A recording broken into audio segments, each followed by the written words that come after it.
And it was just this idea of the afternoon that really stayed then, and I tried shaping it like that, like keeping that afternoon really alive in the edit as well, and not wanting to make it probably more than that.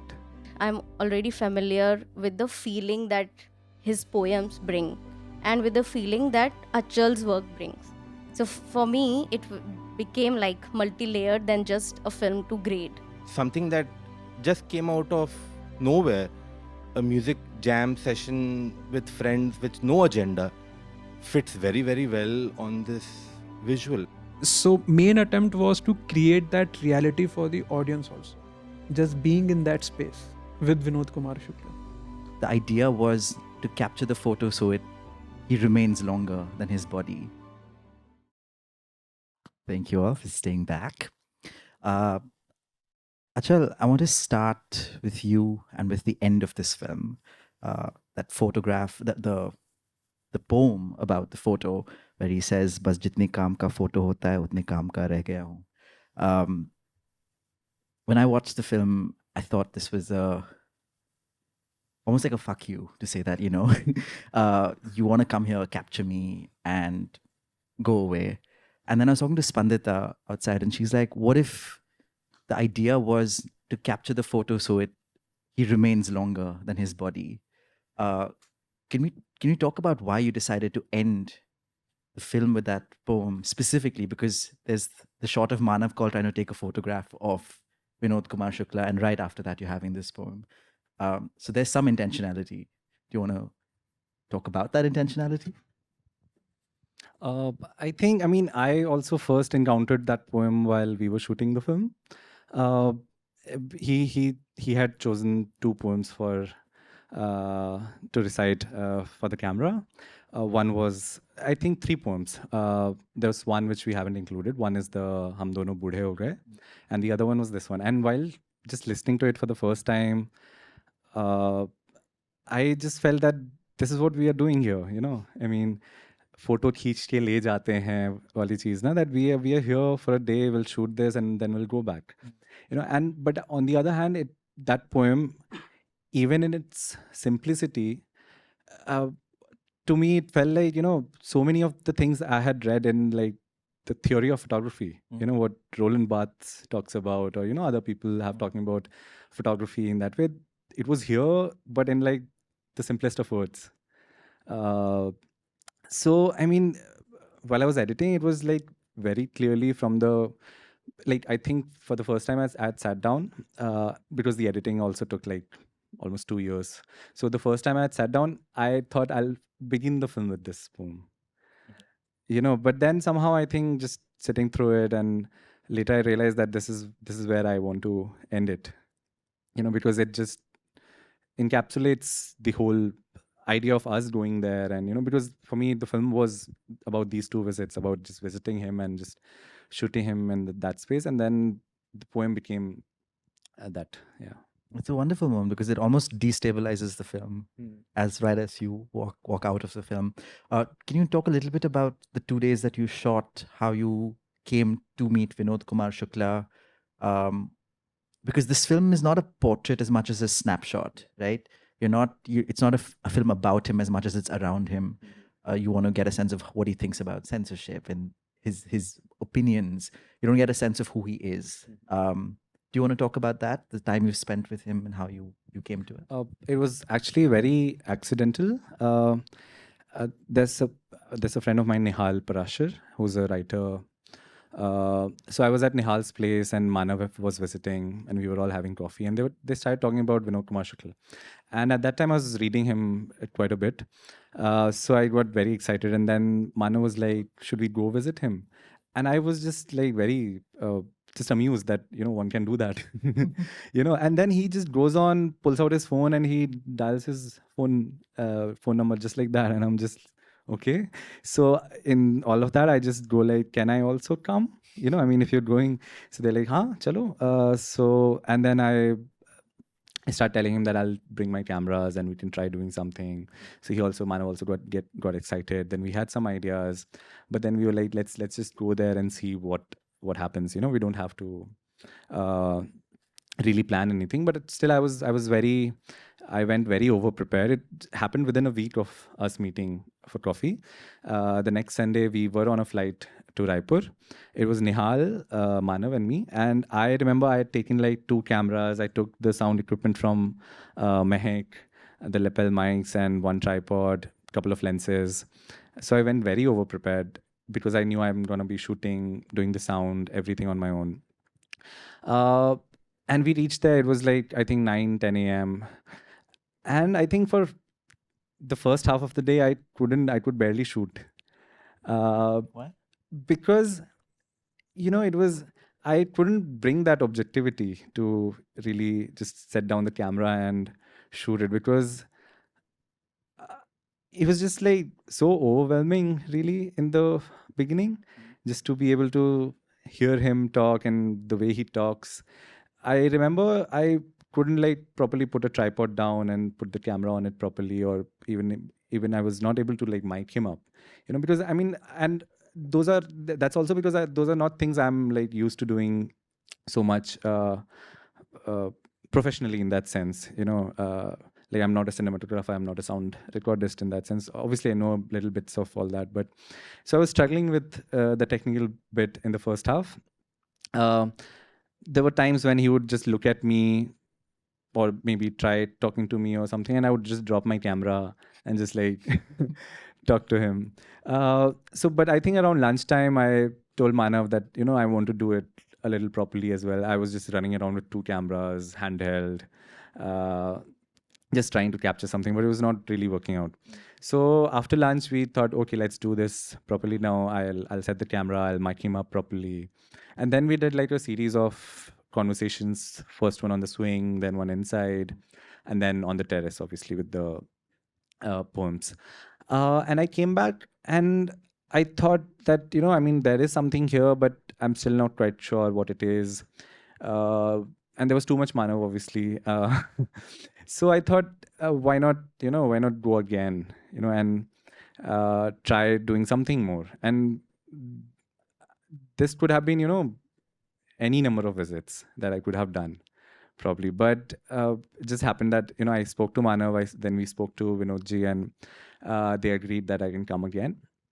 And what had happened the first time around was I was purely just shooting. I didn't have any sort of say in what questions one has to ask, or, what conversations can be done here. But I got really interested in his son, just speaking with him. And one of the first things he had said to us was, when someone, either Nihal or Manav, had asked him, do you read your father's work? And he was like, मैं पढ़ता नहीं हूँ, मैं श्रोता हूँ, I'm a listener. So that thing had stayed with me. And then I had read like a 7-page write-up that he had written. It was some speech he had to give somewhere about his father. It was called Ekant Ka Bahar Jana. And that was, I think, the most beautiful tribute to a father I had read. And that got me really interested in just wanting to speak with him. So the next time I went, I first sat down with him, with Shashwatji, and just spoke to him about different things, not having any questions planned. So we did that, and then I think by the second visit, Vinodji was also slightly more comfortable with me having, with me around. So I would ask him to do something, and he would just gladly do it. Like I was like, you have lunch, I'll shoot you. He's like, yeah. Then can you come sit on the jhula? He's like, yeah.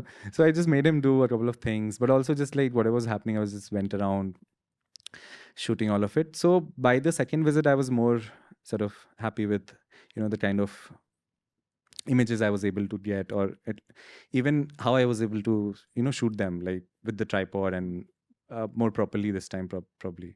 So yeah, it was just these 2 visits. And then I think for the longest time, I couldn't figure out an edit, because obviously there was also this pressure that, this is a film on Vinod Kumar Shukla. And I knew the weight of that. And I also knew that Vinodji had declined at that time, specifically, to all the other interviews that he was, that people had come to him for. Even something like the slow interview.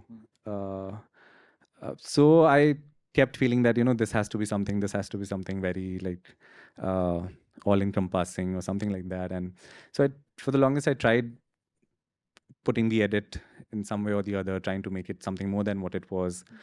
But then I think, and I used to give up after like a couple of attempts. And then I finally sat down after I think 2 years, by which time I knew the footage in and out, everything. And I think this time when I finally sat down to edit, I just thought I'll just keep it as it is, as what it is, just these 2 days, just these 2 afternoons that I got to spend. And it was just this idea of the afternoon that really stayed then, and I tried shaping it like that, like keeping that afternoon really alive in the edit as well, and not wanting to make it probably more than that. And that really helped. So and then I think it just took me like 2-3 days to finish the edit. Speaking of bringing the afternoon alive, I'll try and bring the colorist Mahak Gupta in. Talk to me about creating this sense of the eternal afternoon in this film, but also you've added a lovely layer of grain to the grade. Can you talk about what is it that you were working with? What was it that you were going for?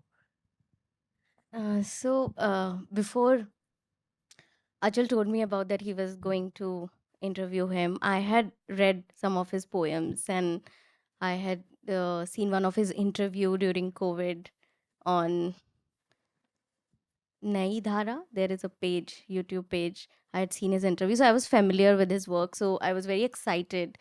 So when I saw the film, I felt that I'm already familiar with the feeling that his poems bring, and with the feeling that Achal's work brings. So for me, it became like multi-layered than just a film to grade. And so for me, I was also looking at, so जब हम afternoon की बात करते हैं, sorry if I switch to Hindi in between, जब so first time I watched the film, I felt first thing was the language, that I feel that my mother tongue is Hindi, and I feel that I do not get to listen this Hindi the way Shashwat ji is talking about his father. So I was very inspired by him in the film, the way he was talking about his father, and the way the whole narrative was flowing. And there were like multiple cuts that I had seen by the end of the film. So the feeling of afternoon, and also somehow it brought back the memory of my summer afternoon in Vikasnagar. And it was bolte hain narm dhoop. So I was going for narm dhoop in this film. So it is hot, and I want you to feel the heat, but the soft heat. So whatever tools I have in my arsenal, I use that to bring that feeling of softness, even if it's hot. So that was what I was going for. And we were not treating exactly like a documentary, like how you would treat documentary, and you're trying to bring every detail in the frame, or that it should be visible. Or it was more, we were going with the poetry of Vinod ji. And if you उनका poetry में अलग है, मतलब all of you who have read his poetry, it's not, मतलब उसका beat भी same नहीं है, और जिस तरीके से वो कोई भी चीज़ कह रहे हैं वो बहुत ही मतलब यूनिक है. मतलब I have not read something like that before. And same with his prose. So जब हम फिल्म में भी कर रहे थे, तो we are not trying to go just कि we'll just grade it like a documentary. So we added like lot of softness, we added like lot of grain. तो वो एकदम tactileness जो है image का, वो we wanted to bring that out. So yeah, so the poetry we were going for, and Narm Thoop. Soft heat, I love that. Speaking of softness, so there's always softness in the image, which is a trademark of Achal's movies. I remember, how many of y'all have seen Duniya? Okay, so it's on movie, right? Duniya? It's not on, okay. So there's this one scene, one shot in Duniya, of just the curtains fluttering, like a train running by and the curtains fluttering because of it. And I had asked him about like why did he put this shot in, and he would say the train sound is so harsh. I needed a soft image to cancel that out. And so he thought this diaphanous curtain moving with the wind of the train. So there's softness in image making, there's softness in the grade. There's also softness in the sound. Tajdar, Rohan, if you can, I can bring you in here. Tajdar, I think recently, just or today or yesterday, you posted about how you performed the music here under a tree in Darbhanga. Uh, can you talk about the sound? I never knew that the music is going to be a part of this documentary till one fine day I got a call from Achal that we made this documentary. I knew of his visits to Raipur and I knew of his fascination for the writer also, Vinodji. But I had no idea that I'm going to be a part of this documentary till I got a call from Achal. तो हुआ ऐसे कि I got a call and he reminded me of the time that I had visited Darbhanga for a film shoot that they were doing, which is a completely different film. It's not even ready right now. Ready to see, I mean to say. That's an internal joke, by the way. So I was there for that film, and we were shooting in Darbhanga, and there was a scene that we had to go to the outskirts to a paddy field in search of a tree. And I always take my guitar around when I'm traveling. So I had my guitar, and these boys, they were shooting, and I got a little bored after a little while. So I spotted a quiet little place, and I sat down and I started playing guitar to myself. When the shot was done, some other friends, Achal, Rohan, they all joined in, and we were playing music. And Rohan at that time, quietly, he put a recorder behind me. He did ask me, of course. And so that was that. And I was playing my guitar, and it got recorded. Um, this was January 23. And I came back home, back to Bombay. And I've completely forgotten about that jam and that recording and all of it.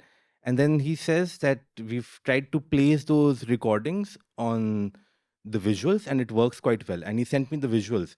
And I was quite taken aback. Something that just came out of nowhere, a music jam session with friends with no agenda, fits very, very well on this visual and with the poetry. And Rohan did some amazing work of cleaning up the sound. You could hear a lot of truck horns and all of it because this paddy field was very close to the highway in Darbhanga. So that also got recorded.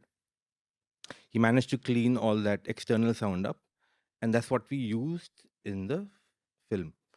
And then after the film was ready, somehow, I don't know, I had this little inclination that perhaps this piece of music can be adorned, can be ornamented a little bit more, and presented in a little better way. So I added some more instruments to the original field recording that Rohan had done, and now we have the soundtrack for the film as well. So from the fields in Darbhanga to Raipur to now out to the world is sometimes you can't explain these things, they just happen, and it's best that we just let it happen. I love that. But Tajdar, when you talk about, there's something minimal about the score, right? So when you hear a I have to interrupt. I was just jamming for my friends under a tree. If you really ask me to play it again, I will never be able to recreate it because it was just a moment with friends where you just play and create and you are unable to recreate it. I will not be able to play it note for note again. well, lucky for us, it's recorded and now it's in a film. So that's the beauty of technology. That's the beauty of being in warm company of good friends, where these moments can be kept as a photograph. So it's one of those photographs which, from the fields of Darbhanga, was placed on this film. It's just a photograph. Rohan, I want to bring you in here and how you created the soundscape of this largely interior film, right? But you also don't want it to seem like a claustrophobic chamber piece. You're sort of trying to bring in the world into. So, can you talk about designing the soundscape of this film? So initially, my idea was that I'll go to that space and get to know how it actually sounds, but that couldn't happen for some reason. That I never paid a visit to. The his reality is house. budget. So my main, if I could say, research work was just to get to know Raipur Chhattisgarh मतलब इधर का soundscape क्या है, एक afternoon का soundscape कैसा है, किसी भी एक नॉर्मल एक कॉलोनी में किस तरीके के साउंड्स हैं, किस तरीके के एलिमेंट्स हैं. And at the same time what Achal said, just that idea of being there when he gets to know from Manav, that only is so fascinating कि हम तुरंत जाएंगे और हम वहाँ पे उनके साथ होंगे. So main attempt was to create that reality for the audience also, just being in that space with Vinod Kumar Shukla. And I searched many videos on YouTube, तो बहुत सारे references वहाँ से मिले. फिर मुझे रियलाइज़ हुआ कि ये वीडियो में जो भी मुझे साउंडस्केप सुनाई दे रहा है, this was uploaded 10 years ago or 11 years ago. कुछ वीडियोस 1 साल पुराने हैं. So eventually it became a montage of a soundscape that is generally present there, जो तब से लेके अब तक वहाँ पे जिस तरीके के साउंड्स रहे हैं. And same thing with interior, मतलब I wanted a kind of moving life when we are watching that interview, which is a good of matlab of good enough length. So for that we tried to record some ambiences of different spaces, not Raipur. Like what? Give me example. Like this film has sounds from Bangalore, from Madhya Pradesh. It has, but they match the reality which I've जो referencing में मुझे मिली थी उसके साथ. But those are tracks which are recorded for 25 minutes or 30 minutes in a single take. So just that, एक मतलब एक डेलीनेस वाला जो फील है, जो मतलब बर्डस्केप भी है, या जो बाहर के एलिमेंट्स हैं, बाहर से कोई पास बाय करते हुए जा रहा है, एंड जनरली घर के बगल में जो घर होता है उधर से भी बहुत आवाज़ें आती हैं, हर चीज़ की, किसी के चिल्लाने की, तो वो सारी चीज़ें बस उसी के बेसिस पे ही साउंडस्केप क्रिएट किया था. And also because Achal recorded it, and there was never an attempt to push it towards sound design कि उन रिकॉर्डिंग्स को बहुत पॉलिश किया जाए, डायलॉग को बहुत पॉलिश किया जाए, उसको बहुत एक डिज़ाइन फ्रेंडली एनवायरनमेंट में ले जाया जाए, rather than taking that as a pilot, that as a reference कि वो क्या टेक्सचर है जो वहीं से मिला है, and then creating something that supports that. That's it. Oh, lovely. Achal, with respect to this film, you've let mics are seen, right? You can see the lapel mics. You can actually, if you've noticed, you can even see Achal. He comes behind.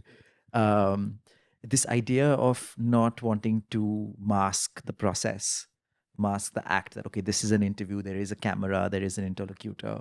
Were these decisions, or was this just what was available and you just ran with it? Like the lapel mic could have been taken from inside, but you're seeing the wire come outside.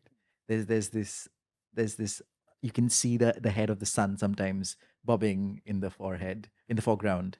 So can you talk about these decisions or were they decisions? Were they just inevitabilities when you're shooting for 2 days? I mean, they didn't seem like a problem to me while I was doing it. I mean, because like I said previously, I hadn't done something like this in a more proper manner, let's say. So it was. That's the best way I could place the mic, probably, and I didn't know any better. But when I was looking at it, I didn't think it really mattered to me, at least while looking at it. Even the heads bobbing, or there's one shot which has the sound recorder propped on a highlighter. Yeah. So I mean, it was all fine. I mean, there were some things that Mahak did correct. Yes, just like some tiny things which there's still some things you probably don't want. Can I ask what? There's a shot when he's sitting on the jhula and his son is kind of moving in the foreground. I mean, you just look at it in the sense that whether it's taking you away from it, Yeah. or just one of those things. or somewhere it's like my camera is like too shaky, so Yeah. she's tried to stabilize it, but nothing more than that, I think. Yeah. So it was, I don't think it really occurred to me at that time to take care of these things, but while editing I didn't think they were like bothering me really. So there was some sort of letting go in that as well, I feel. And what about the relationship with his wife? Because she's referenced in the poetry. You see her, you don't hear her. She's sitting right next to him, right? You think that she's going to say something. Even that scene when he's eating and she's walking around, and I'm wondering, is she waiting for him to finish the food so she can take the plate? Like, what is the dynamic that's taking place? Is he as observant of her as she is of him in that moment? Can you talk about that? Because you decided to shoot the son, and you hear the son, you don't hear the wife. So even on the first day, I think, I mean, uh, it's probably, how much we were even allowed in that conversation, in those things. When I remember there was one moment when Manav did try speaking with her, but there wasn't uh, like we weren't allowed much in that sense. So it's about how much then you can also push, and so I think I didn't really try doing more than and I kept feeling that even while editing that scene specifically, where there's that poem, and I've always, like, there are some shots which I haven't used where I've tried to shoot her, but it was always like, it always eluded me in some way, like I couldn't do it properly, because also I was also sort of uh, like functioning at a distance in that sense. Uh, so I think it's just how much we were allowed into it in that sense, and how much we didn't try and push further. And that's why I said earlier, I mean, it could have been any number of visits, and the film could have been anything. I could have gone a third time. I could have taken Rohan along. So I mean, it could have been anything, but it's just like deciding to just let those 2 visits be and just try and make something with what you have. Sometimes I feel like a looming presence can be a little more affecting than a front center one. I asked you this question outside. Vinod Kumar Shukla, the name, doesn't pop up throughout the film, except maybe in a stray conversation between Manav and him. His name comes towards the very end. For someone who's walking into this film stark naked in the head, how do you think they would navigate this? And were you thinking about that? About how someone would enter this film and make sense of who this film is about and what this film is trying to do? Because you spent 2 years in the edit, so I'm assuming these are questions that you also grappled with. No, I mean, I also, like when you mentioned it outside, I also thought that, oh, wow. I mean, I haven't really mentioned his name in that sense. But I don't think, honestly, I mean, while I was editing, it was really a concern in that sense, because while you were editing, you were more concerned about the other things, let's say the rhythm or how it's flowing, and, all those other things. And there were some conscious decisions in that way where I also decided not to have him in the beginning and rather have his son, Sashwatji, in the beginning. But honestly, I don't think this name thing had occurred to me before you had mentioned. But yeah, I mean, I don't think his name is actually there. So, I mean, but, and it's not even something, even now, if you mention, I don't think it really becomes a hindrance for me in that sense, where if you don't really know the name, you can't really sort of experience it similarly in that sense. So it never really occurred to me in that way. Thank you for your artistry, Rohan, Tajdar, Mahak, for your work, for your time. Really appreciate it. Thank you for staying back.